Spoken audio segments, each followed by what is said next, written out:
चलो,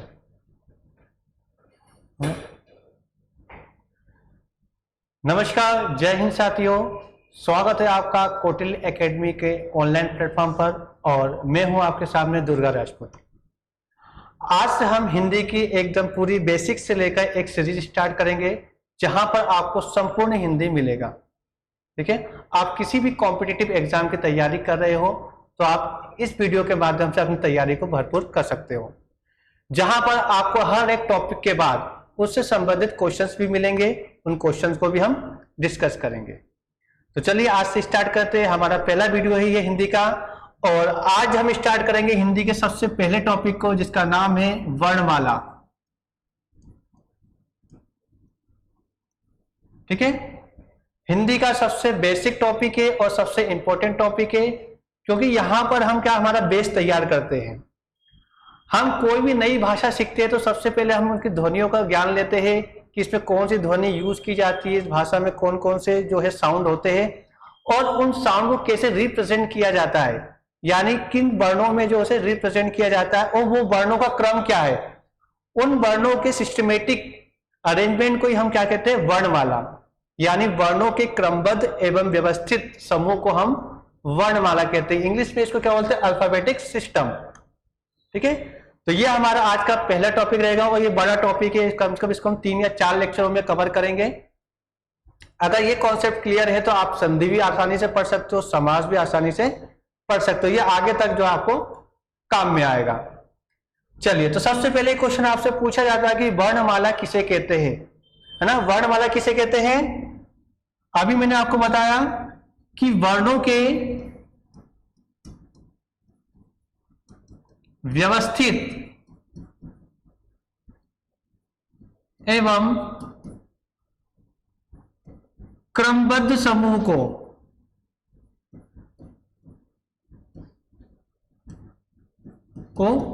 वर्णमाला कहते हैं। व्यवस्थित यानी सिस्टमेटिक और क्रमबद्ध यानी ऑर्डर में। ठीक है, एक ऑर्डर में होती है, जैसे हम इंग्लिश पढ़ते थे, इंग्लिश एक ऑर्डर में होती है ABCD करके पूरी, तो वो एक पूरा अरेंजमेंट रहता है, वो आपका क्या कहलाता है, अल्फाबेटिक सिस्टम यानी वर्णमाला। फिर वही हमारा दूसरा क्वेश्चन बनता है कि हिंदी वर्णमाला में कुल वर्णों की संख्या कितनी है। हिंदी वर्णमाला में कुल वर्णों की संख्या कितनी है? तो हमारा सिंपल सा आंसर है 52। हिंदी वर्णमाला में वर्णों की संख्या 52 होती है। ठीक है, अब ये 52 वर्ण कौन से हैं, हमारी वर्णमाला किस अरेंज में है, उसको हम देख लेते हैं। अब मैं आपके सामने हमारी हिंदी की वर्णमाला लिखूंगा। आपको बेसिक की बेसिक ही लिखनी है और बेसिक की बेसिक याद रखनी है, क्योंकि बेसिक की बेसिक अगर याद रखोगे लिखोगे तो आपको आगे कोई दिक्कत नहीं आएगी।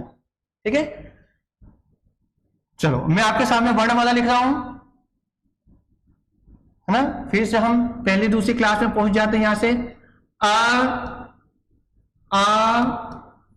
ई ई उ ऊ री, है ना, जिसको हम ऋषि बोल देते हैं।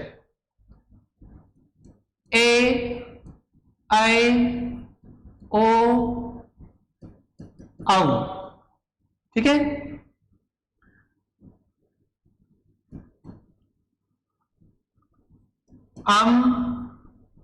आहा,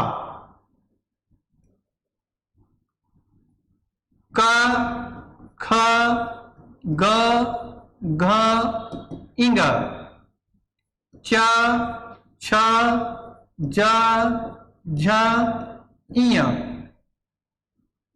ट ठ ड ढ अण, त थ द ध न, प फ ब भ म, य र ल व,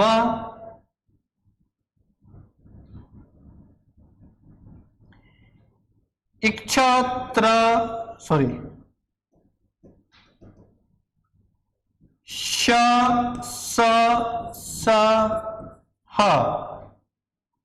अड़ अढ़, इक्षा त्र ज्य श्र। ठीक है, ये टोटल 52 वर्ण हमारे हिंदी वर्णमाला में होते हैं। ठीक है, इसको थोड़ा ऊपर कर देता हूं,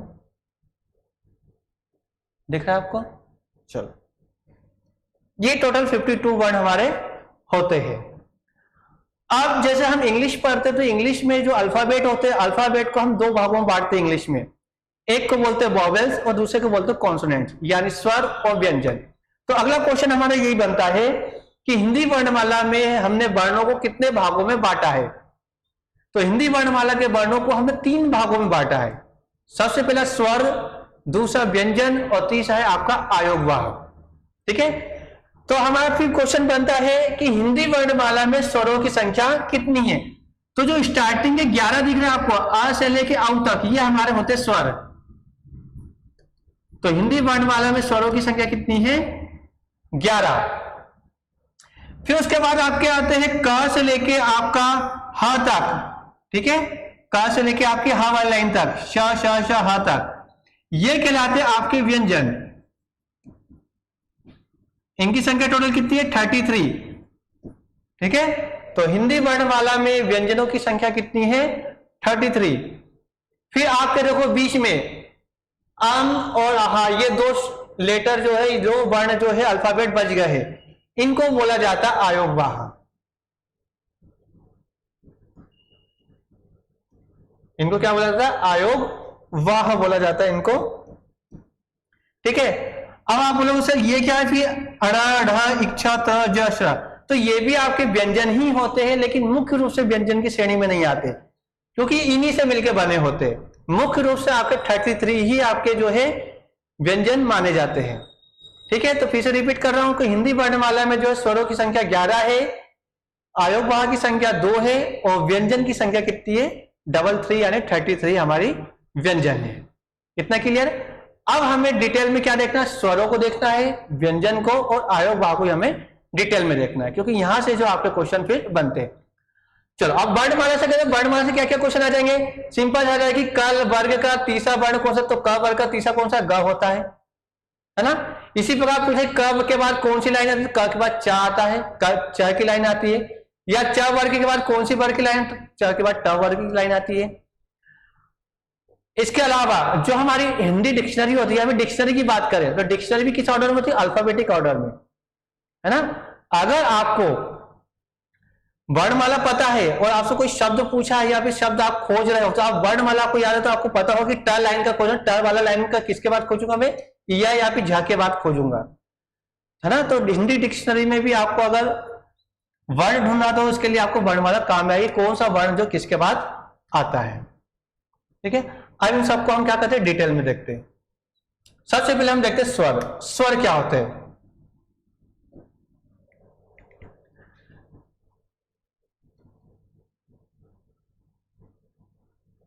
ठीक है, स्वर क्या होते हैं? तो हिंदी वर्णमाला के वे वर्ण जिनका उच्चारण स्वतंत्र रूप से होता है, इंडिपेंडेंट, या फिर मैं ये कहूं कि वे वर्ण जिनका उच्चारण किसी की सहायता से नहीं होता, वो हमारे स्वर कहलाते हैं।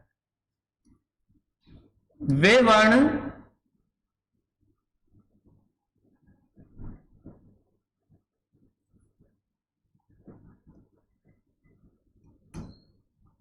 क्या परिभाषा दे दूंगा? वे वर्ण जिनका उच्चारण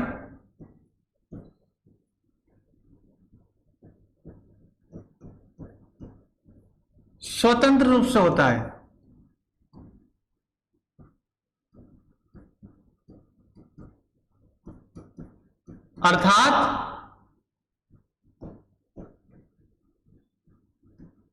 अर्थात जो किसी की सहायता से नहीं बोले जाते।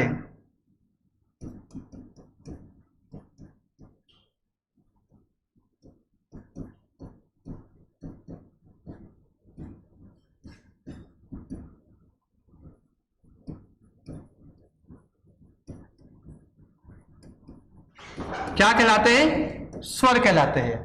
ठीक है, वे वर्ण जिनका उच्चारण स्वतंत्र रूप से होता है या जो किसी की सहायता से नहीं बोले जाते हैं, स्वर कहलाते हैं। फिर क्वेश्चन करता है हिंदी वर्णमाला में स्वरों की संख्या कितनी है? इनकी संख्या कितनी है? अभी मैंने बताया 11। कितनी है? 11। ठीक है, अब कई बार क्या होता है कि जब एग्जाम में क्वेश्चन आते हैं या फिर कई लोगों को जो कंफ्यूजन होता है कि कई जगह इसका आंसर 13 मिलता है, कई जगह इसका आंसर 10 मिलता है। कब आपको 11 लगाना है, कब आपको 13 लगाना, कब 10 लगाना, उसका भी कॉन्सेप्ट देख लेते हैं हम।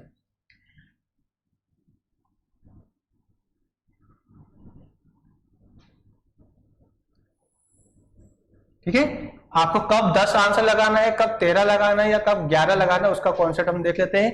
क्योंकि कई बुकों में आपको 13 भी मिलता है और कई बार एग्जाम में आपको 13 आंसर मिल जाता है, कई जगह 11 मिलता है। तो क्यों मिलता है? अगर आपसे वो पूछे सिंपल सा मूल रूप से, है ना, अगर वो शब्द के आगे क्या जोड़ दे, मूल रूप से, या भी वो क्या जोड़ दे, कुल या परंपरागत रूप से,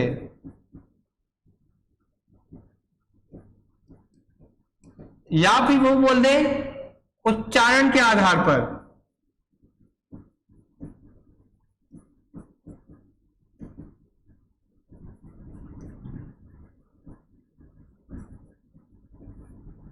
ठीक है।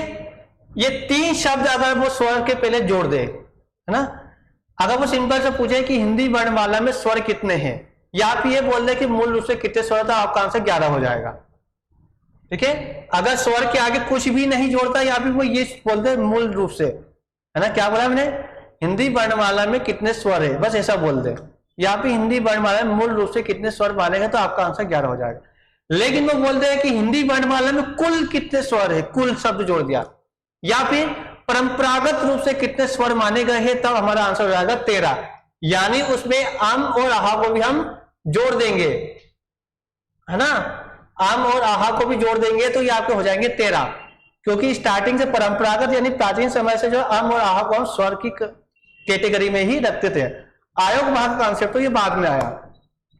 फिर देखते हैं उच्चारण के आधार पर। तो उच्चारण के आधार पर स्वर होते हैं आपके 10। कितने होते हैं? 10। क्यों? क्यों? जो री है, इसको हम री को हटा रहे थे, इसमें किसको हटा रहे थे?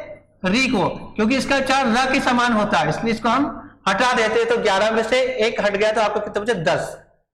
अगर ऐसा पूछता है कि उच्चारण के आधार पर स्वर कितने हो, तो आपका आंसर हो जाएगा 10। ठीक है, तो ये कॉन्सेप्ट आपको याद रखना है। अब हम देखते हैं स्वर के प्रकार। अलग अलग आधार पर हम स्वरों के प्रकार देखेंगे।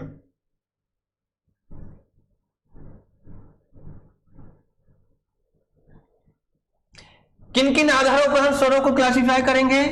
चलो अगले में देख लेते हैं स्वर के प्रकार।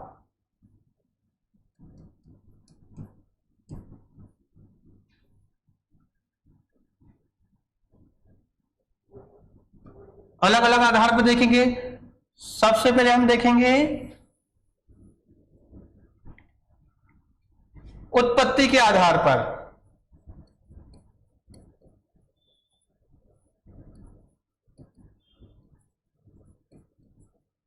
ठीक है, कि उत्पत्ति के आधार पर जो है स्वर कितने प्रकार के होते हैं।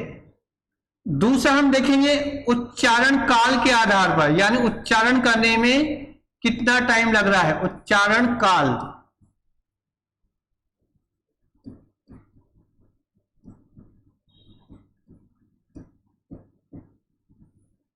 है ना, उच्चारण काल, या फिर मात्रा भी बोल सकते हैं, मात्रा के आधार पर भी जो है। फिर देखेंगे हम ओष्ठाकृति के आधार पर, ओष्ठ यानी होठ।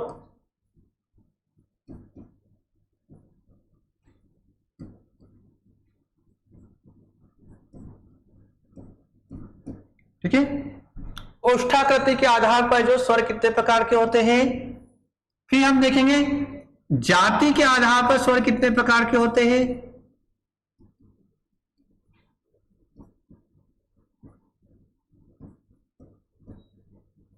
जाति के आधार पर जो है स्वर कितने प्रकार के होते हैं। फिर हम देखेंगे जीभ से उच्चारण के आधार पर।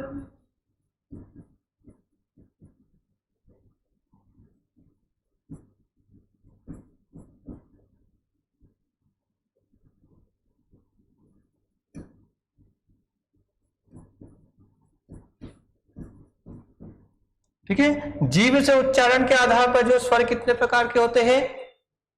और लास्ट हम देखेंगे मुख द्वार खुलने के आधार पर स्वर कितने प्रकार के होते हैं।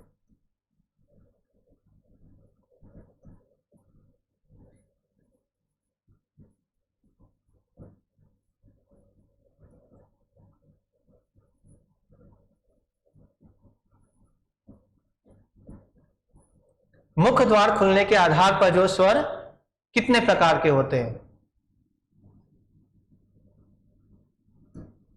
चलो सबसे पहले हम देखते हैं उत्पत्ति के आधार पर। तो उत्पत्ति के आधार पर जो है वर्ण जो है दो प्रकार के होते हैं, मूल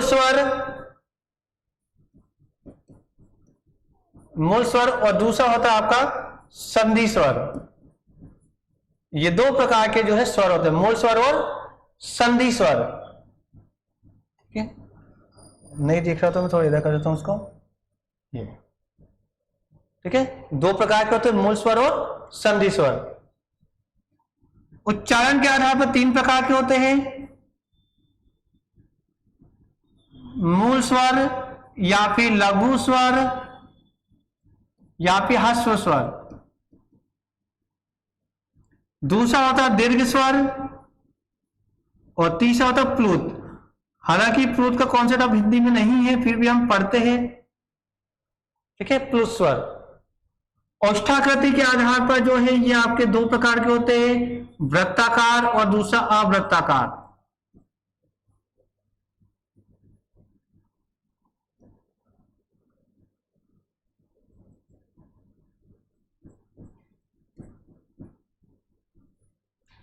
वृत्ताकार दूसरा अवृत्ताकार।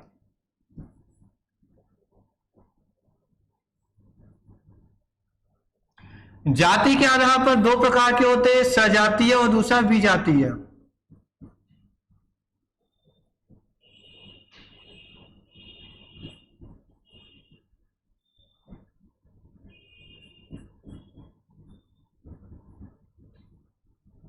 जीभ से उच्चारण के आधार पर जो है आपके तीन प्रकार के होते हैं,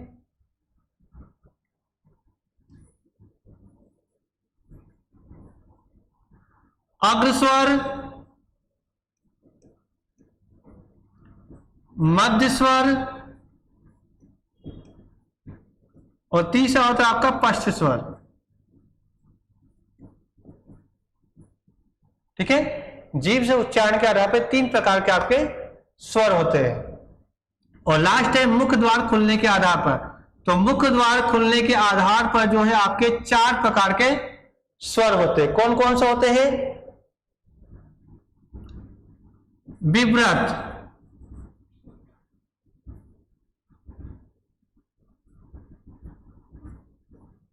अर्ध विव्रत, संव्रत, अर्ध संव्रत।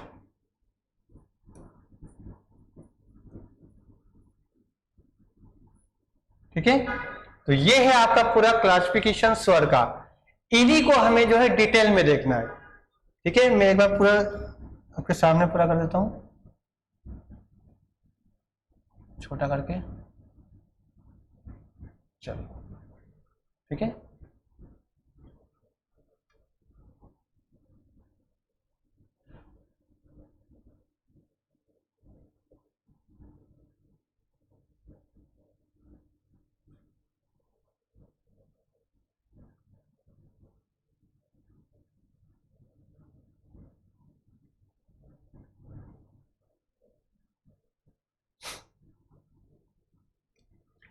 चलो, अब इन्हीं स्वरों को हम डिटेल में देखेंगे अगले वीडियो में, नेक्स्ट वीडियो में। ठीक है, हर एक वीडियो में हम जो है छोटे छोटे वीडियो में जो है पार्ट को कंप्लीट करेंगे। अगले वीडियो में हम देखेंगे स्वर को, उसके अगले वीडियो में हम देखेंगे व्यंजन को। ठीक है, ऐसे करके हम पूरा इसको कंप्लीट करेंगे। चलिए, तो मिलते हैं हम अगले वीडियो में।